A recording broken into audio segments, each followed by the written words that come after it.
Hello guys, welcome to my YouTube channel. তো আজকে হচ্ছে আমার বার্থডে। তো বার্থডে মানেই আমরা ছোটো থেকে জানতাম কি না, তো পায়েস, মানে পায়েসটাই শুরু, পায়েসটাই শেষ। এর বেশি কিছু আমরা জানতাম না। পরে যখন বড় হলাম আস্তে আস্তে তখন দেখলাম বার্থডে মানে অনেক কিছু। তো বিয়ের পরে সেটাও আমি মোটামুটি ভুলেই গেছিলাম, যেটা বিয়ের আগে জানতাম। তারপরে আবার ছেলে আর ছেলের বাবা মিলে নতুন করে শুরু করেছে আমার বার্থডে।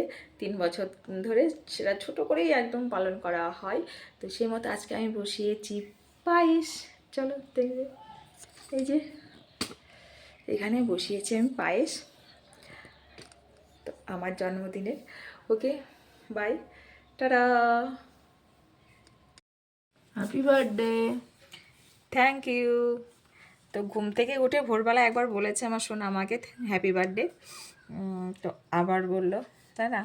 সত্যি খুব ভালো লাগে যে জন্মদিনে হ্যাপি বার্থডে বললে। আগে সবাই বলতো ওকে বাই,